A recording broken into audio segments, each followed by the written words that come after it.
striking woman leans against the cabin top of her sailing boat, smiling as you approach.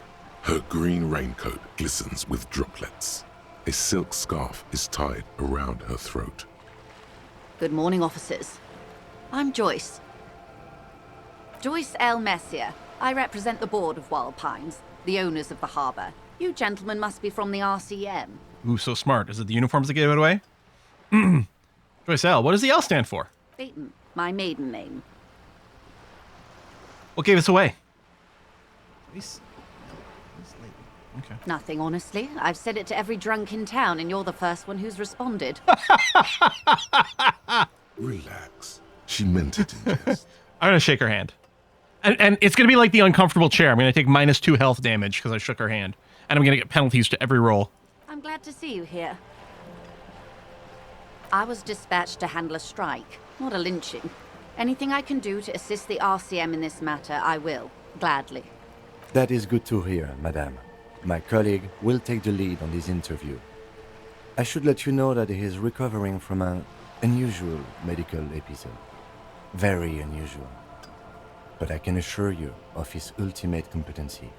I'm fine. I'm fine. Everything's fine. There's a trace of irony in his voice. Mischief, even. The lieutenant is hatching some scheme. How interesting. I wish you a swift recovery. In the meanwhile, you have my full cooperation, and the full cooperation of the Wild Pines group. It's hard to get a read on her precise disposition, but she appears helpful. Okay, I'm going to show her how good of a detective I am. How perceptive I am. You're on a boat! Why, yes I am. She looks at the deck on her feet. Green and white sails flutter overhead. Not a lot of people on boats, are there? Of course there are. We're on an archipelago. How else are you supposed to get around? Wait, we're on an archipelago? Yes, we are. We are on Le Caillou. Caillou? I thought we were in Revachol. We are. And the city of Revachol is on the island of Le Caillou. Still, I haven't seen anyone else sail a boat around here. I haven't seen anyone else drive a souped-up Capri Kenema motor carriage either. Actually, that motor carriage has been specially issued to serve as a patrol and pursuit vehicle. It's for crossing long distances in the greater Revachol industrial harbor. It's not a toy.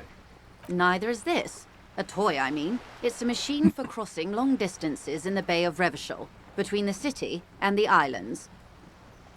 You need to make this lady admit she's only riding around on this boat because she's rich. Yes, I do. Although, I do want to... Why? Do I need to do this? Why what? Stop thinking. Take her down. All right. It'll come off like I'm envious and I'm not. Why am I even thinking about this? I have police work to do. Actually, yes. I need to nail her for this. Freaking bourgeoisie. 1%er. Something. I don't know. I don't know exactly where she falls under. Before you do, it might be pertinent to ask a few more questions. Learn whatever you can about this boat of hers. Fine. Okay. Does she have a name? The boat? No. It is called Cordelati 19 because that's the type of sloop it is. What kind of psychopath doesn't name their boat? It's just like, all of you have named your computers, right? Your computer has a name, right? It's very important. The word "it" feels strange. Such a beautiful boat. Gloomy moron? Oh, you haven't? You gotta fix that immediately. Such a beautiful boat deserves a proper name. Yeah, Bodie McBoatface. A breeze ripples through the sails and tugs at your hair. Below, the sleek, fish-like shape of the hull parts. Your Naz is called Ferratu. Beneath That's that, good. A resounding darkness. You're reminded of something. Or someone. Cool, but your boat really needs a name. Okay. How about Cordelati 19? Because it was manufactured in Revachol East by a company called Cordelati, and its hull is 19 paces long. How about Dolores? Why Dolores? I just like the name for some reason. Well, it means nothing to me. I think I'll stick with the It wasn't my factory ex's name, was it? But thank you for the suggestion. Okay, but what kind of boat is it? It's a pleasure craft. A 19 pacer. It also happens to be rated for Category 1 racing. Though these days I mainly use it for business. How do you like it? My sloop? I like it a lot. It's the eel's hips, baby. Okay, I like that expression. I want to use that. That's way better than bee's knees. The eel's hips, baby. I'm enjoying this part of the interview. It has so little to do with the murder we're investigating. Kim, the sarcasm, the snark. I really do, the lieutenant thinks. Is she thrown off yet? Oh, he does like He's it. looking at the woman, assessing her. Do you have a license for this boat? Officer, I assure you I'm a highly qualified pleasure craft operator. The crowns of her teeth are porcelain, white as the boat's hull as she smiles. Qualified pleasure craft operator. So charming. Where's the damn license? Can I see your license? I just renewed its safety inspection last month, officers. It is completely seaworthy. In fact, it's taken part in not one, but two insulindic regattas. Even finished once. Didn't you say you mostly use the boat for business, not racing? What happened to the other? The other time, I would have finished the race were it not for an urgent work matter, much like the one I'm on now. Still need to see the license, ma'am. Actually, you don't. I'm pretty sure I do. I police. It is a little known fact among those who police that the Wayfarer Act specifically denies the RCM the authority to demand anyone's operator license. Wait, exactly how little known is this fact? I was just being polite. Even school children know the Wayfarer Act. So we can't pull over random civilians, demand their papers? That's weak. Unless it's their passport. No. Do you want to ask for the lady's passport? Yes, I'm going to need to see your passport. Of course. She searched the pockets of raincoats, producing a bundle of documents in a sealed plastic bag. Look at her passport. The woman is silent, smiling while the waves lap against the hull. Eat her In your passport. hand, under the plastic, a light blue passport saying, Republic of Vespa. The coat of arms has a lion and an ostrich. Seagent. The Republic of Vespa, formerly the Republic of Vespa Messina, was once a dual kingdom. An amicable... Was it a kingdom or a republic? Make up your mind. Two constitutional monarchies. Vespa, the richer of the two, is an occidental nation known for its proximity to the Pearl and its exotic financial derivatives. Anything else? It is a stable country, and yet there has always been something ominous about its perfect stability. It's a place at the edge of the Mwindi Isola, overlooking the Obi-Sunt Isles, fracturing into Is there a the question? great unrest of the Pearl. Look at the photo page. The woman, born in the year 3 in the commune of Revachol, smiles at you, face adorned with frown lines and crow's feet. The photo is recent. The name reads, Rejoice. Oh, Rejoice. Leighton Messier. Your name is Rejoice? Yes.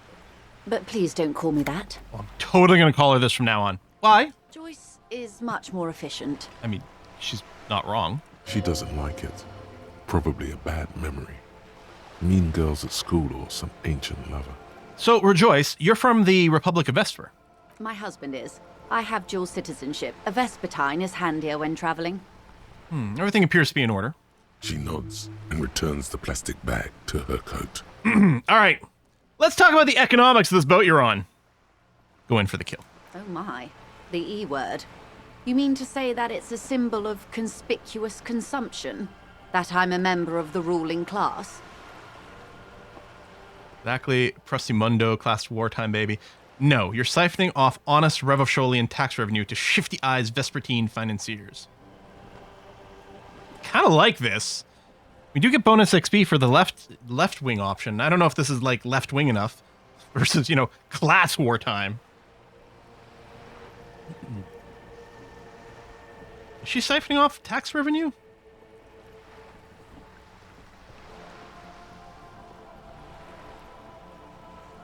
I think I'm going 2. 3 sounds nationalistic. Or libertarian. Yeah, Prossimundo. Class wartime, baby. Detective, may I remind you that Mrs. Messier is a professional negotiator. He doesn't look, he thinks you can best her in single Then combat. what does that say? Does it say docking reserved for residents of Rue de Saint-Ghislain, 33A? I did read that. 33A? This old proletarian haunt here. As I said, plenty of people drive boats, of all social strata. Fire back! Quick! Ah! She takes a sip. It's gonna happen. Okay, Something is about to happen. In here. of course. Nothing happens for quite a while. They will come from my head, the arguments. As they do. The thoughts happen inside his brain. Wave your hand next to your head, it will help. It doesn't. Keep waving your hand slowly. My, it's as if there's a tiny spinner on the side of his head and he's reeling thoughts out. Except he isn't. The lieutenant is satisfied with where this is going. A thought is going to come out of my head and into my mouth, and I will say it. Of course. Keep doing it. Lieutenant, I truly don't understand what is happening here. Ah! I told you his methods are unconventional. I swear to God, I'm usually sharp. I don't know what's happened. Why am I not killing it? Your marbles on glass, dear. Don't worry. What were we talking about anyway? It was quite a while ago, but I think, yes, we were discussing my fast, large, ineluctably middle-class boat. I think I have a handle on the boat thing. Good.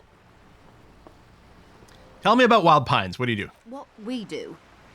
I'm afraid I don't speak for Wild Pines as a whole. It's a giant undertaking. There was a touch of discomfort there. She wants to merely represent. So what do they do? The Pines' core competency is logistics. Container shipping, freight, that sort of thing. See those airships there, blinking? Those are the shipping side of things. And that is the terminal. Another subdivision deals with energy, oil and gas exploration, offshore platforms. The Wild Pines Group is one of the original Revacholian Indo tribes.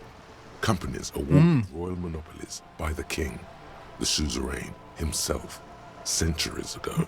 The king is long gone, but several of the Indo tribes remain. Who are the other Indo tribes? Son Baptiste, Elysium, an unknown entity known as Brightest Star. You're in good company, it seems. Why, thank you.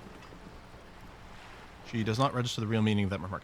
How much money does Wild Pines have? I'm not at liberty to discuss the company balance sheet, but I can tell you that last year, the company booked more than 20 billion real in revenue.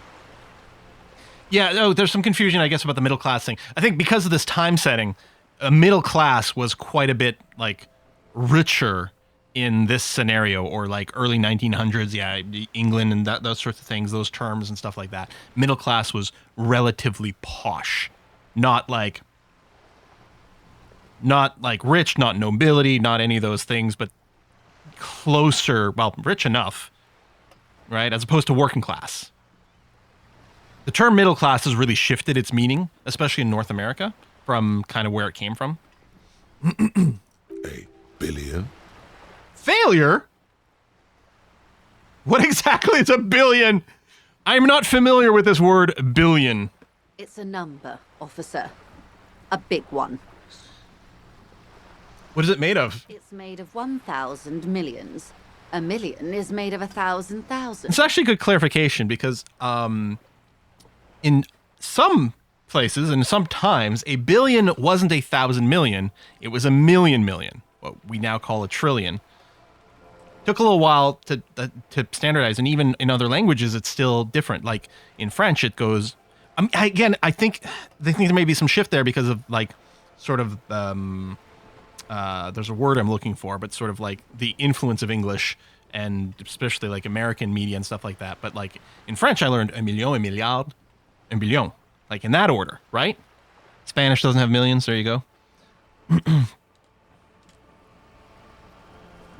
Same in Germany, yeah. In Germany, it's you say 1,000 millions, and then so then a billion would be a million millions. Would that be it? Same in Polish, yeah. Same in Denmark. Doesn't Denmark have some other weird thing going on with numbers? Maybe not that. I guess maybe it's just the way that the higher numbers count. Although I say that as someone who would refer to like the number 99 as, yeah, very different, right? 80 is 420, 90 is 420, 10, and 99 is 420, 10, 9. Not even 19. It's 420, 10, 9. Just because 19 is 10, 9. This 9 is literally 10, 9. Although 19 is kind of literally 9, 10, right? But spelled and pronounced slightly differently. That's it. I thought Wild Pines was supposed to be a big time. And to think, there are years when the group books losses in the billions. Wave hits the sloop. She grabs the mainstay for balance. Wild Pines employs 72,000 people, all of whom have families that depend on their salaries. It is a tremendous responsibility. Where does Wild Pines get all these billions? They started as an exploration and cargo fleet conducting trade between the Samaran and Insulindian Easterlers. So like the East India Company that never went away? Ships explored the South Seminese and charted Lormantang on behalf of the suzerain. Centuries of care, deliberation, and madness have gone into this endeavor. Vessels pass through the Great Unrest to re-emerge with apricots in tow. The logic of the system is totalizing. It's taken everything from its employees to build it. That's the Danish thing. 20 is half 5 20s? That's right. There's, some 20s-ish system or something in Danish. Yeah, it probably helps start out with a royal monopoly. It's not really fair, is it? You know more than you let on. Certainly it helps. I'm smarter than I look. The original Indo tribes Not by have much. failed or been absorbed. To survive, Wild Pines had to grow and adapt. No suzerain did that. Why does such a huge system want to play with a place like this? You mean aside from being the terminal's legal owners, who are responsible for moving 8% of the world's cargo? 8% of all cargo in the world. That's quite the endeavor indeed. There are no minor cogs in the system. Each terminal must be accounted for, lest the entire system break. Every hiccup in such a system means thousands lose their jobs, the world over. I'm here to assure that doesn't happen. 15th Indo tribe.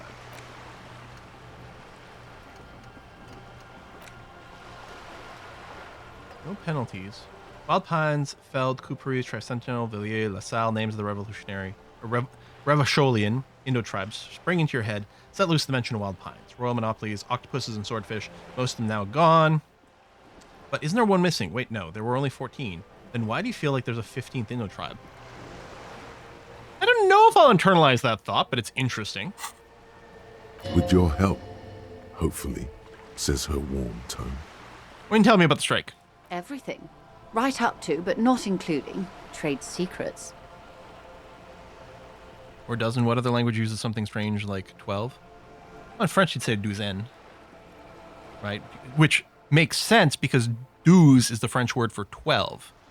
Douzaine, dozen, is probably comes from the French. Which I never thought about until now. Huh. What if I want to hear about trade secrets? First, you'd have to repeal the Emergencies Act of Trade and Aliments. That gives me the right to silence. It's quite the octopus. Octopus. I will slay it. Good luck. We're going to keep up maximum weirdness in this By convo. the vested interests of half the civilized world, including your own. What the ma'am means is that the Emergencies Act and the RCM both get their authority from the coalition government. It's starting to snow. You'd be shooting yourself in the foot, in other words. Sounds very in line with us, though. But I am derailing us. You wanted to know about the strike. What's your role in this precisely? I believe the official title is Senior Labor Negotiator. In practice, I'm a grocery clerk. I relay the union's demands to Wild Pines and return with Wild Pines' counteroffer. And how are the talks going? They're not. That's the problem. The union stopped all negotiations a week ago, after that awful lynching took place. Now they won't even let me into the harbour. There's a 2-meter 20 racist behemoth blocking the gates. Oh, you mean Measurehead? Ah, he's a sweetie. Yes, Jean-Luc Measurehead. How were the talks going before the lynching? Let's say I was not making the kind of progress I'd hoped for when I first arrived. And when did you first arrive? I arrived 3 weeks ago. Yes, in the middle of February. The bay was still partially frozen then. I prefer to do these things on site, like the RCM. But the strike began in December. I wasn't the original negotiator here. I took over after Mr. Gaumont hit a wall with Mr. Clare, the union boss. Mr. Clare refused to speak with Gaumont despite concessions he'd granted the union in prior negotiations. This isn't the first time the union has gone on strike. Heavens no. There have been 2 prior strikes. Both times the union won significant concessions, including overtime pay and a medical plan. This time their demands are more, I guess you could say, aggressive. Ludicrous, even. It's meant. Whatever. The means of production belong in the hands of the people. What happened to this Gaumont? Mr. Clare told him to... how did he put it? Fuck off, midget. Gaumont is short of stature, you see. Okay, then. Yes. Keep in mind, this is a negotiator Mr. Clare has worked with before, and who was more than fair with him and the union. What are their demands? There are leaflets everywhere, and banners. What did they say again? Every worker, a member of the board. Most of the workers probably don't know what that means. But I like it. Then you might also like their other slogan. Demand democracy. Oh yeah, that's a good one. Oh, not hard communist enough for me. Personally, I agree. It lacks the pizzazzo of every worker a member of the board. What exactly do they mean by it, though? What's the demand? It's quite simple, you see. Every time the Wild Pines group makes a decision about what, about anything really, it needs the signature of each of the 2,200 workers in its Martinez terminal. Actually does seem insane. Direct democracy has issues in terms of implementation. Just so you understand, this is but one of 22 terminals owned by Wild Pines. Essentially, not only are they kings of the company, they are also kings of the 72,000 employees of Wild Pines Group. The king is dead. Long live the workers! That may well be. It's not up to me. I hope to I'm getting decide XP for who's those. king, but as negotiations go, it's not a swell start. What are you gonna do? I'm not sure. Naturally, I assume that was just their opening position, a hard-nosed tactic with a side of mockery. But there's been no follow-up, just the same nonsensical slogan repeated over and over again. And now, people are getting lynched, I hear. Behind the whirling in rags. A disastrous situation if there ever was one. Excuse me, from whom did you hear about this lynching? I first heard it from the bowyer at the gates. The one whose very name advertises his aversion to work. I think he said it was, "Call me mañana." Call me tomorrow. This checks out. The scabs at the gate, did you put them there? The scabs? You mean the huddled masses of Jamrock, come to plead for We've been work talking to when her for the over an union hour. refuses to? If they were organized by Wild Pines or its affiliates, then it would be a company secret. I could not share it with you. Not right now, at least. It's implied. She's open to discussing this matter with you at a later occasion. What do you think about Evfart? Everard Clare is a man of the utmost integrity.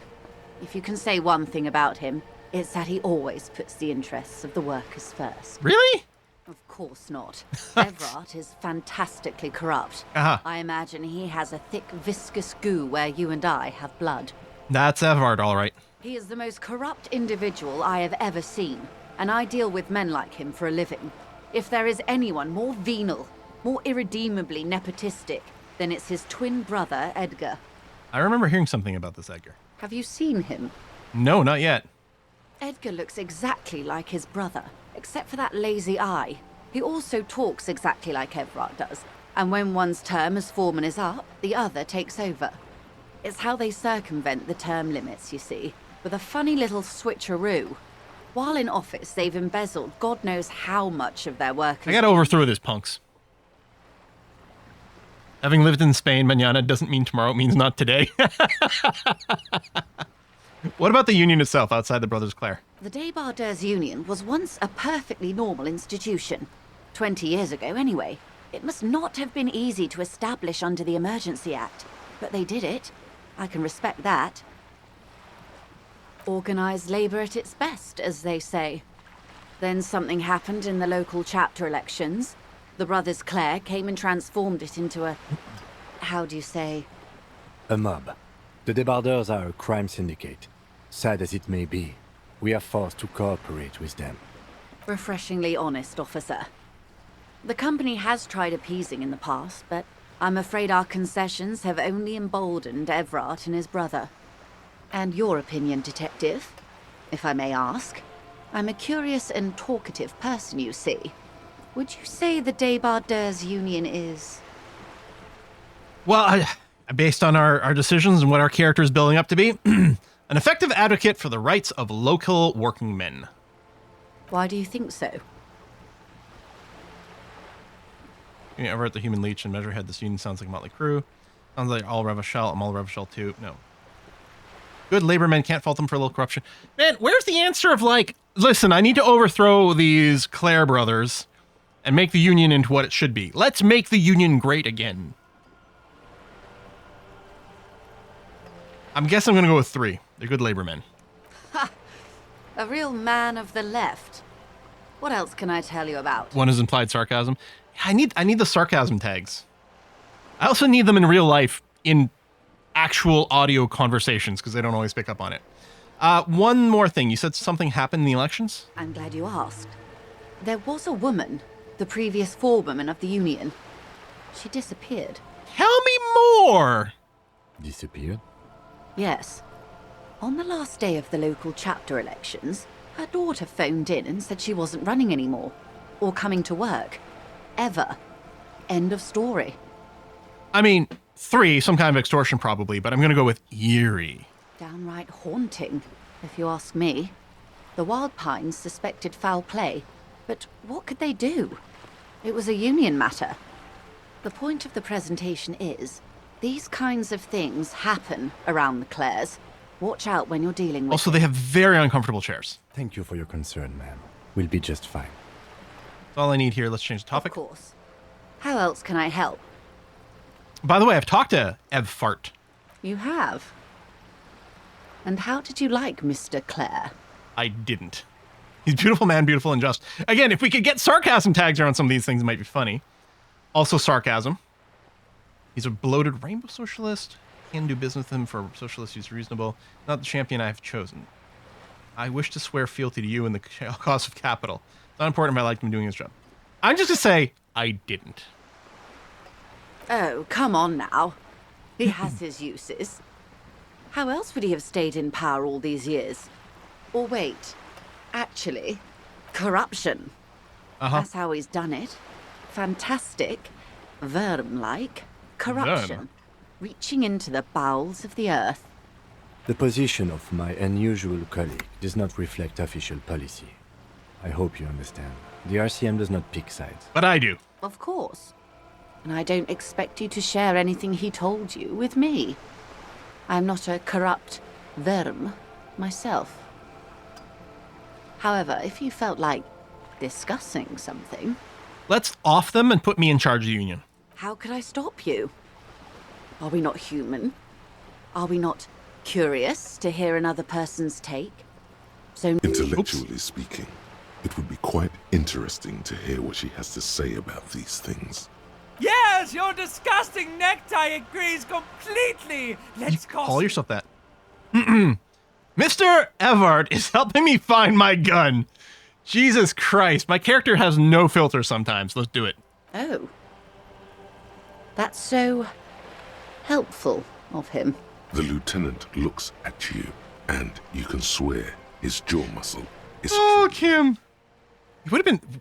Wow, how weird would this conversation have been without Kim? Unconventional police officers sometimes lose their guns. They then go around and tell people about this, to gauge their reactions.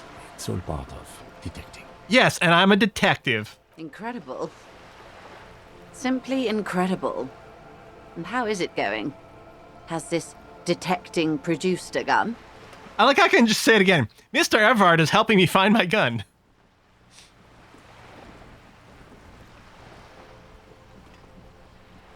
It is kind of funny. Yes. As you said.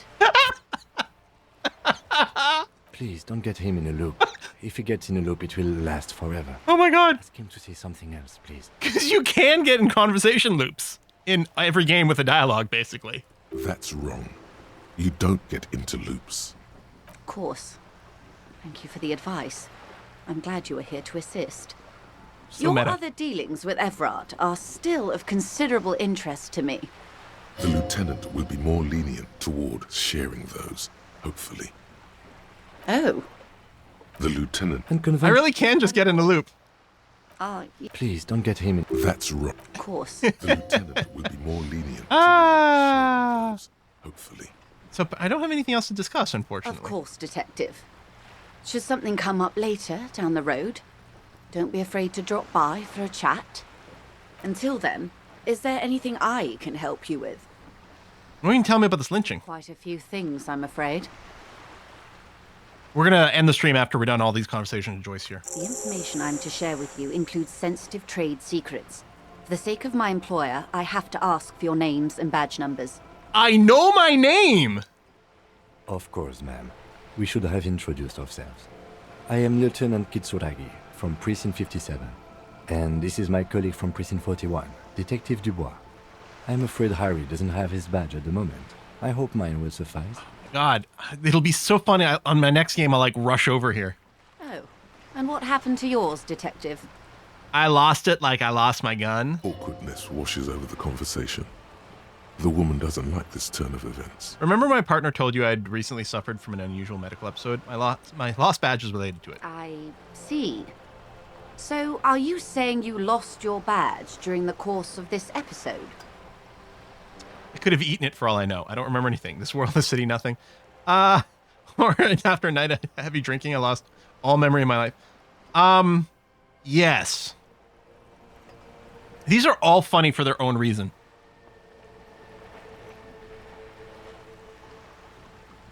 You know what? I could have eaten it for all I know. I tried to eat a bullet. Oh dear. I suppose this does explain some of the more curious turns in our conversation. She must have been suspecting something for a while. What if I just been totally straight through all the conversation up until now? Would that not have been an option? As I said, ma'am, his technique may be very unconventional, but he is an officer of the RCM. Of course, I sympathize, but I'm afraid I simply can't share anything more. Oh no! Badge. Badges? Badges? We don't need no stinking badges. Hang on. She's a professional negotiator. She should be open to some sort of mutually beneficial arrangement. What kind of arrangement would it be? I mean, favors for favors. A dirty alliance of some sort. Well, I'm pretty dirty, even though I took a bath. Consider this. Perhaps she has been planning it all along. That you convince yourself into colluding with her. 92% chance. We are 100% going to fail this. Easy. Just offer her a favor. Like I said, nice and dirty. Surely there's some other way to demonstrate our law enforcement credentials. I will be frank with you.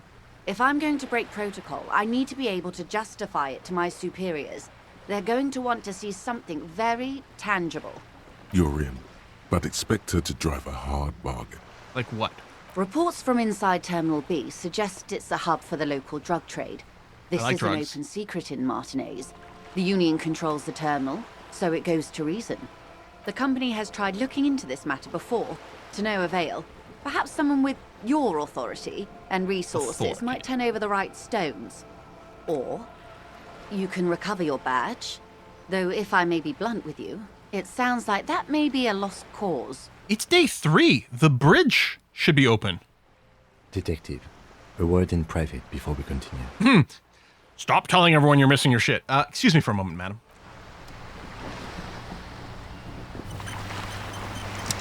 This is not going quite as I hoped it would, Detective. He's very quiet. How did you hope it would go? Honestly, I was expecting you to use your unorthodox technique to keep her off balance and, not volunteer us to be her henchman. Well, I thought it was going so well. This woman is running circles around us. She might have known about your misplaced badge all along, or she's simply an adept improviser. Either way, we've played straight into her hands. He doesn't let it show, but there is a limit to how much the consequences of your unprofessional behavior can cost the investigation. What do you propose? That we don't investigate the drug trafficking? No. If there is reasonable suspicion, we must investigate. Otherwise, she could claim we're siding with the Union, or that we're on their take. Well, they did get It might 25 be bucks. the end of it. What I propose is, we ask her, then we investigate, briefly. But do not share the outcome of this investigation with her. We tell her it's done, and demand for her information on the lynching. We could just, you know, find my badge. Oh, that would be fantastic, but do we have the time? The world is large, and your badge is 8 by 6 centimeters. The situation might have changed drastically by the time you locate it. Time is of the essence. You could request a new one from the station, but that would literally take months. I'm sorry, cop, for putting us in this situation. I'll handle it. I'm sure you will, detective. And her proposal was likely part of her design. Yes. Knowing this does not really change our position, however. All right, let's go back to her. Okay, it is 4. We're going to put a cut in here because I don't know how much of our conversation is going to go on with her. Although I suspect we're nearing the end. And yeah, I think it is the 3rd day, so I think that means we will be able to go and possibly go through that, like lower that bridge and cross to another section of the land. I wonder if that was really Kim saying that, like, if you really keep fucking us up this much, you will lose the game and not be able to solve things. Which is entirely possible. But yeah, it is Wednesday, my dudes. And find the other husband, yes. So we're going to wrap it up here. We're going to raid A Kiss for Luck, who's doing a special Minecraft activity, I think, on her stream today. We're going to return Monday with more of this. Also on Monday, I believe A Kiss for Luck will be starting her own playthrough of this, which I'm very excited for. Over on the YubTubs, I am going to try to get some Stellaris up on there real soon. This week has been crazy busy. There's a lot of pre-recording work going on for certain games, for contents that I can't necessarily show yet, but is going to be coming in the future that I'm very hyped about. So yeah. Oh, can I tell you something about the loop that you missed because of your stats? You know what, Striker? Yeah, go ahead. Go for it.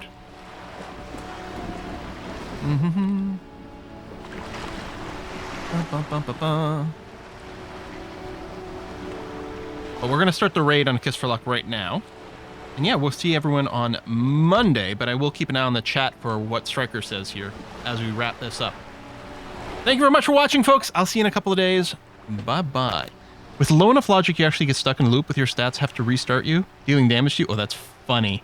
That's really funny. All right, bye-bye, everyone.